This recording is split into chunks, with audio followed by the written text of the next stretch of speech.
Présentation des tableaux associatifs au travers de quelques exemples.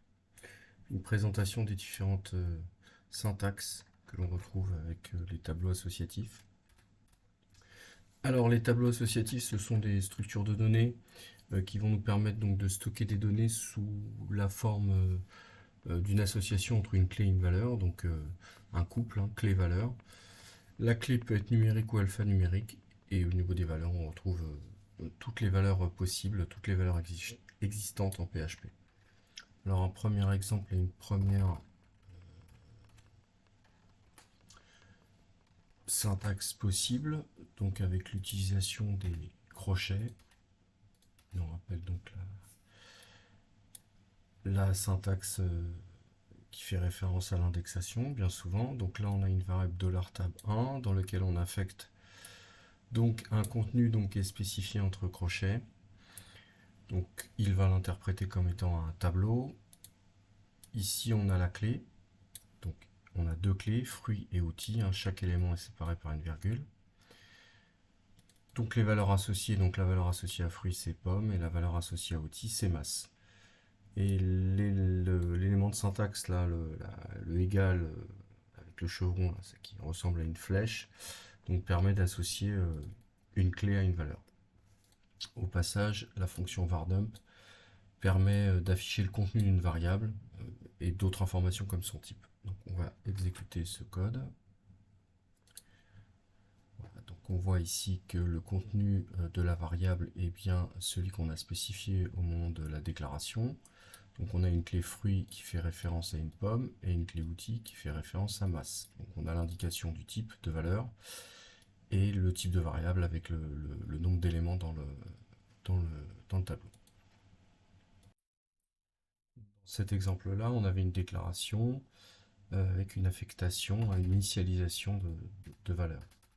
Dans un autre registre syntaxique, donc il est possible d'appeler également, je vais montrer ça, ça va faire un peu de place, d'appeler une fonction array qui va créer, initialiser un tableau associatif, donc avec une affectation dans la variable $tab2. Ensuite, l'affectation des valeurs dans le tableau va se faire avec la notation habituelle sur les tableaux qu'on retrouve en C, C# et autres. Donc entre crochets, ici l'indexation est alphanumérique, donc on peut utiliser comme clé une chaîne de caractères, c'est le cas ici, donc fruit comme chaîne de caractères, et on lui affecte la valeur pomme. Et le deuxième élément dans le tableau, donc dont la clé sera outil et la valeur associée masse. Donc si on exécute ce bout de code, on retrouve donc un tableau avec deux éléments, deux clés, fruits et outils qui font toujours respectivement référence à pomme et masse, enfin sont associés à pomme et masse. Voilà. Dans cet autre exemple, alors, on peut s'apercevoir qu'il n'est pas nécessaire de faire appel à la fonction array. Ici, on utilise directement la syntaxe donc avec les crochets hein, pour spécifier qu'il s'agit en réalité d'un tableau. Il va être compris tel quel. Hein. Donc, au moment de la déclaration et de l'affectation, il va comprendre que tournevis, ici la valeur donc est une chaîne, va être affectée au premier élément du tableau. Et en l'absence de clé spécifiée entre crochets, il y a une indexation numérique et automatique qui va être réalisée. Donc tournevis normalement devrait être à l'indice 0, marteau à l'indice 1 et perceuse à l'indice suivant. Si on teste ce bout de code, voilà, on voit bien à l'indice 0, on a un tournevis, à l'indice 1 on a un marteau, etc. Un exemple un peu plus complet, ici, alors il s'agit donc d'une variable qui est nommée $collection pays. Donc j'utilise à nouveau la notation du premier exemple. Donc on va affecter un ensemble de clés de valeur, donc FR pour France, UK pour United Kingdom, etc. Au passage, si on souhaite afficher le contenu d'un élément et un seul, donc un accès en lecture, on peut bien évidemment spécifier entre crochets une clé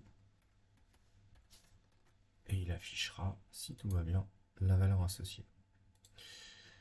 Pour parcourir un ensemble de valeurs dans un tableau associatif, on va utiliser la structure for each qu'on va retrouver ici.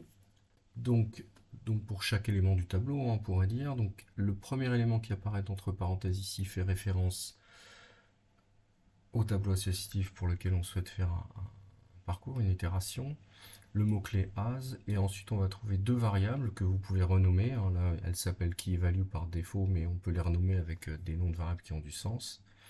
Donc $key va contenir la clé de la première valeur qui est parcourue, et value, donc pareil, la première valeur qui est parcourue, puis au second tour de boucle, $key contiendra la deuxième clé de la collection, et la $value, la deuxième valeur de la collection, et ainsi de suite.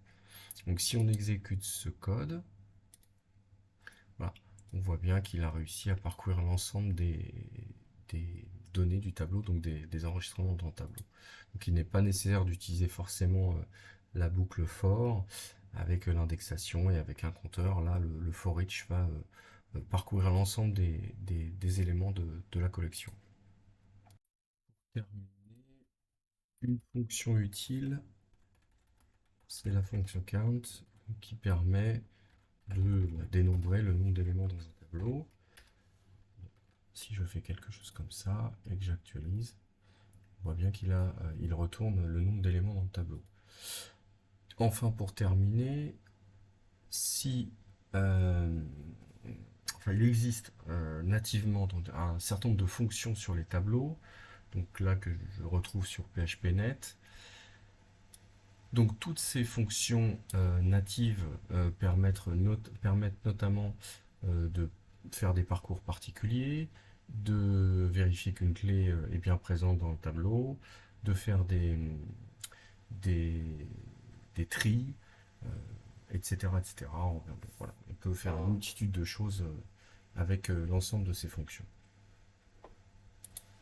Et la documentation de PHPNet est plutôt bien faite. Donc ne pas hésiter à la consulter.